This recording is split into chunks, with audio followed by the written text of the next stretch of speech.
북한에 대한 최고의 압박과 관여를 내세운 도널드 트럼프 미국 행정부가 마침내 대북 정책을 확정했습니다. 북한의 핵과 미사일 문제 해결에 발벗고 나선 모습입니다. 네, 자세한 소식은 워싱턴 화상으로 연결해서 들어보겠습니다. 김범현 특파원. 네, 워싱턴입니다. 네, 트럼프 정부의 대북 정책이 매우 이례적인 형식으로 공개가 됐죠. 네, 그렇습니다. 이곳 시간으로 어제 렉스 틸러슨 국무장관, 제임스 매티스 국방장관, 그리고 댄 코츠 국가정보국장 등 도널드 트럼프 정부의 외교안보팀이 미국 상하원 의원들을 대상으로 대북 정책에 대한 비공개 브리핑을 했습니다. 브리핑이 끝난 뒤에는 앞서 말씀드린 3명의 명의로 합동 성명이 발표됐습니다. 브리핑 내용을 A4 용지 한 장 분량으로 요약 정리했다고 할 수 있습니다. 상하원 의원 전원을 대상으로 브리핑을 한 것도, 외교안보 수장들이 총출동해서 합동 성명을 발표한 것도 극히 이례적인 일이라고 할 수 있습니다. 특히 대북 정책과 관련한 합동 성명은 사실상 처음인 것으로 알려졌습니다. 네, 대북 정책 합동 성명이란 형식도 이례적이지만 그 내용도 예상 밖이란 평가가 나오던데 트럼프 정부의 대북 정책이 어떤 것인지 내용도 소개해 주시죠. 네, 5개 문단으로 구성된 성명은 현 상황에 대한 판단으로 시작됩니다.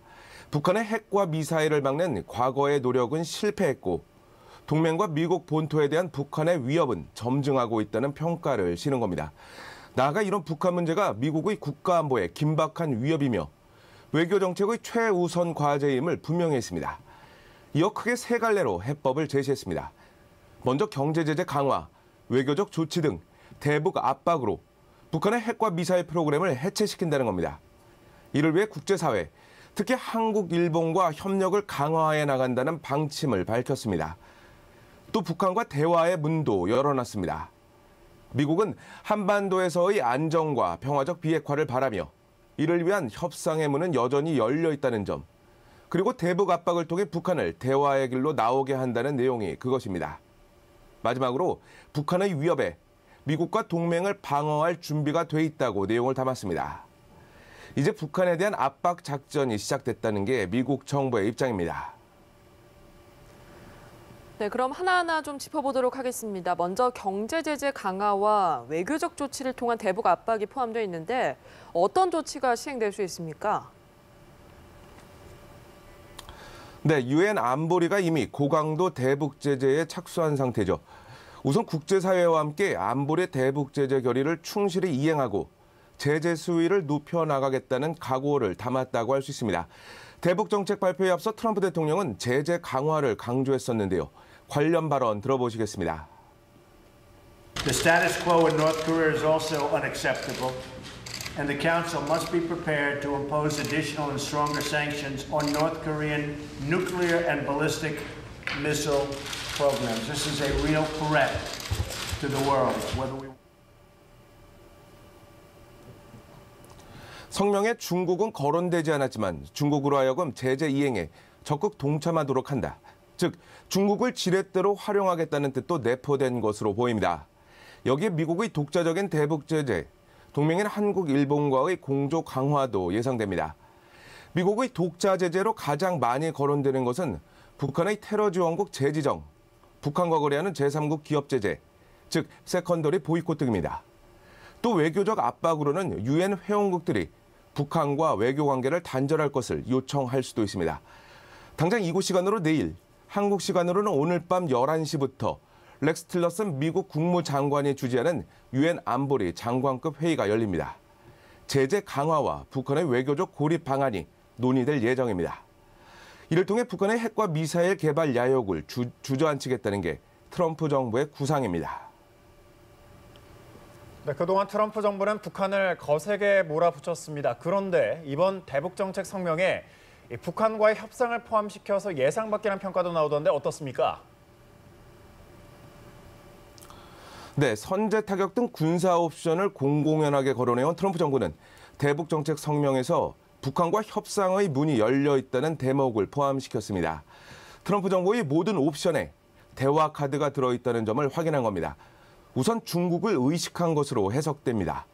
트럼프 대통령과 시진핑 중국 국가주석이 이달 초 정상회담을 계기로 북핵 해결을 위한 미중 공조의 발판을 마련했는데 그 공조를 이어가겠다는 겁니다. 즉 중국은 대북 압박이라는 미국의 요구를, 미국은 제재와 대화 병행이라는 중국의 주장을 각각 들어주면서 미중 공조를 가속화하는 모양새라고 할 수 있습니다. 여기에 북한의 중대 도발로 인한 4월 위기설이 조금씩 수면 밑으로 가라앉고 있다는 판단도 깔린 것으로 보입니다. 북한이 6차 핵실험 등 도발을 자제하면 손을 내밀 수 있다는 유화 제스처일 수 있다는 겁니다. 이런 가운데 수전 쏜턴 미 국무부 동아태 담당 차관보 대행은 오늘 한 토론회에서 북한이 비핵화에 대한 진지한 신호를 보내야 협상이 가능하며 협상에 어떤 대가도 지불하지 않을 것이라고 밝혔습니다.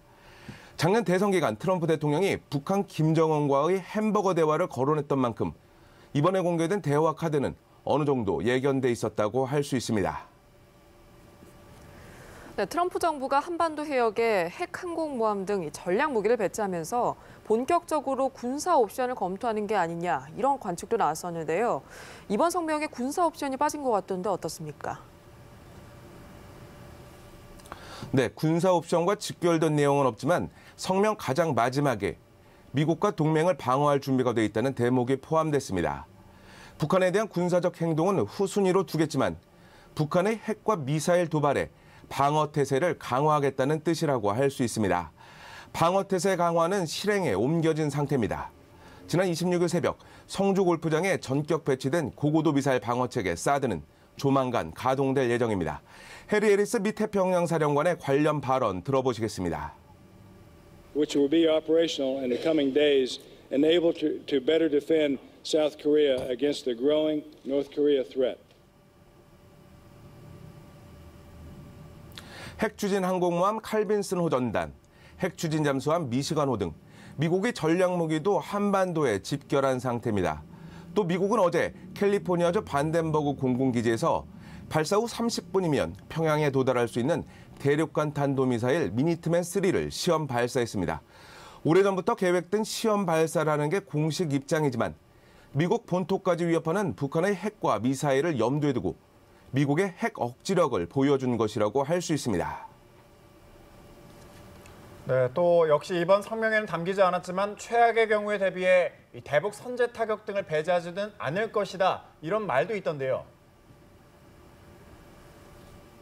네, 그렇습니다. 지난 월요일 저녁 트럼프 대통령은 공화당의 거물급 인사이자 상원 군사위원회 소속인 존 맥케인 위원장과 린지 그레이엄 의원을 만났습니다.